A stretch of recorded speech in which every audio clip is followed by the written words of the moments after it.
Thank you, council members. My name is Nathan Herrero. As I said, I'm a principal vice president for SVA Architects, and we're really proud to be working on the Rec-Plex project.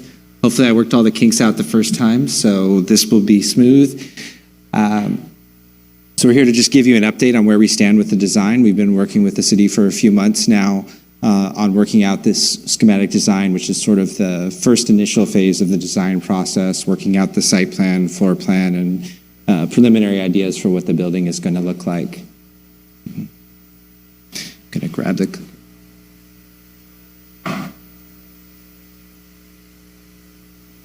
So I'll start off with the site plan.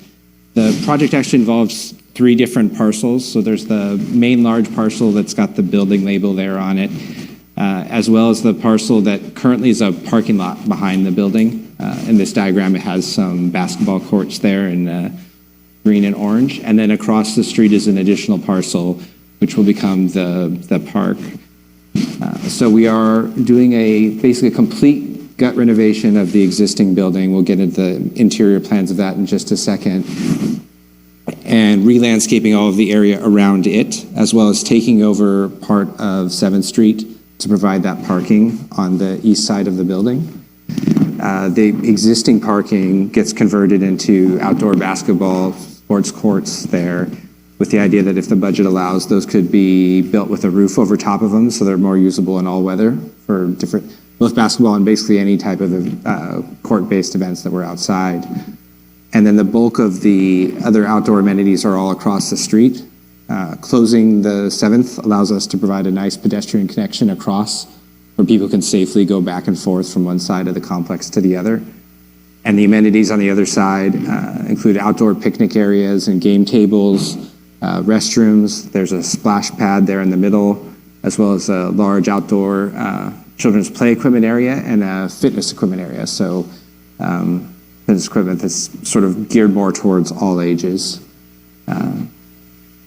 Flip over to the plan here. So we are preserving just about 90% of the existing building. There's a small portion of the building on the east side was built earlier. It's framed out of wood and it's in extremely deteriorated condition, and it's not worth trying to preserve as part of the new structure.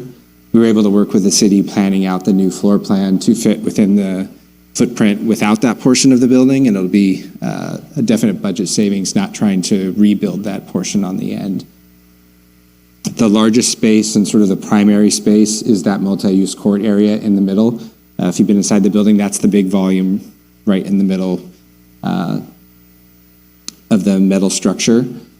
And there are some spaces in the current low-roofed portion that's on the west side of the building. Some of that's going to be set aside for storage and restrooms. And there is one of the 4 different community activity spaces there on the end. So what would have been the original entry into the office area of the building now it's labeled as conference.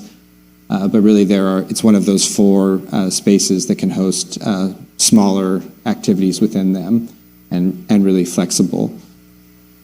The main court area is large. It's laid out primarily with basketball on this, but as Jackie had mentioned earlier, a variety of different sports and activities can all take place on that floor, and it can really be striped and set up for a variety of different sports and activities.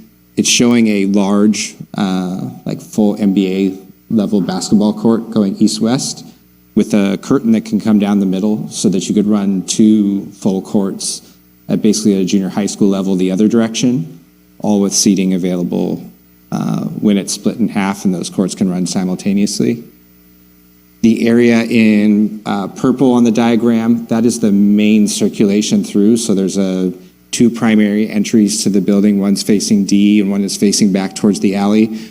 And that spine sort of connects both of them. So if you're having an outdoor event, you can use the outdoor space that's sort of towards those basketball courts or in front of the building along D. And then within that space, green is the offices for Parks and Rec, so it's a relatively small portion there near the D Street entry.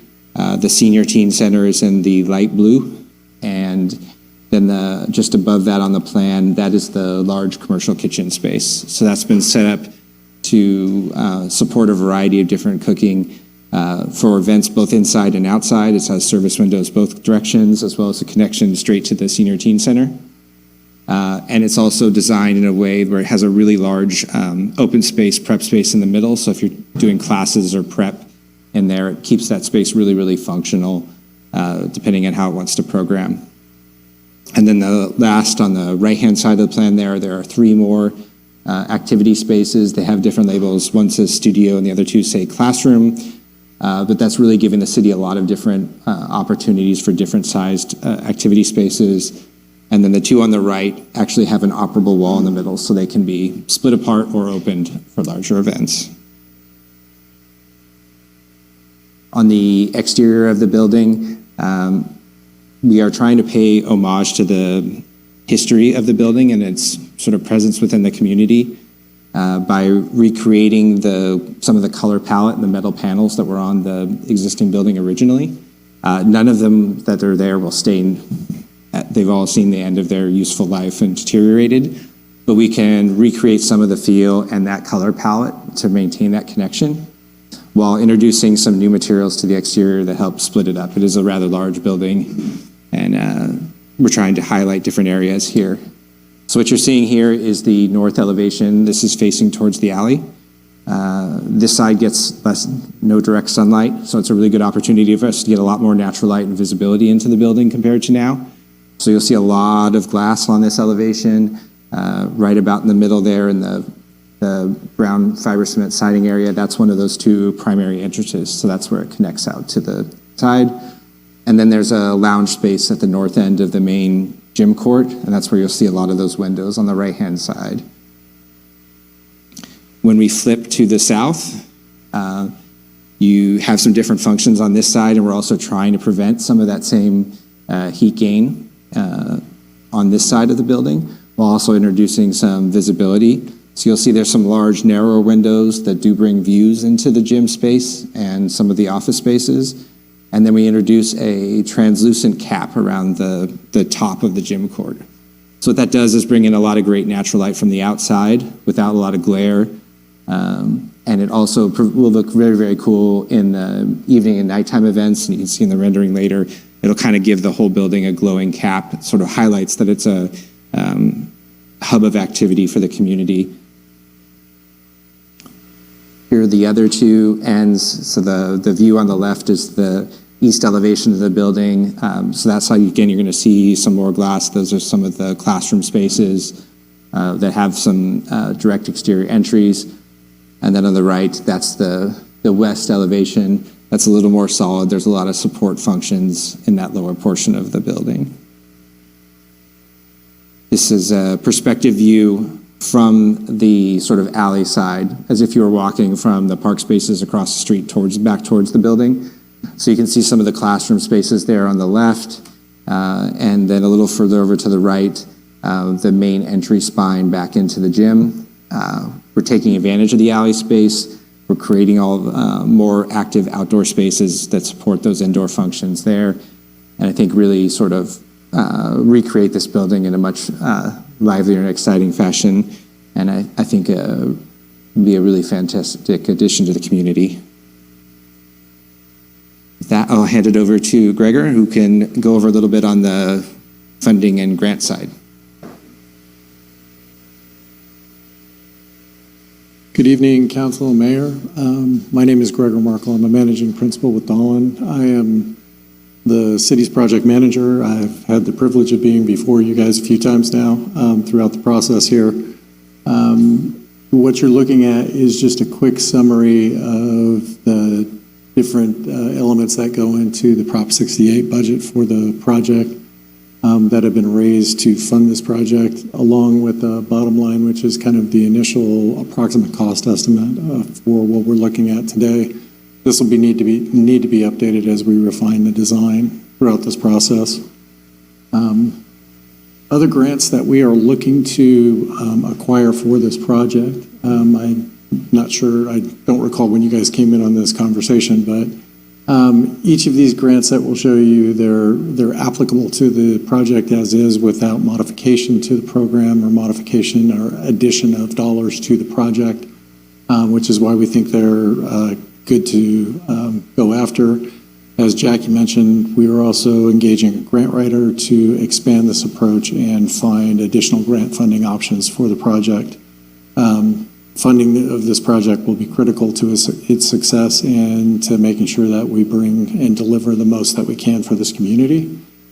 This first one is from the EDA, but it talks about strategic investment they call it a competitive merit basis, but what they're looking to do is create and foster growth within the community, create opportunity.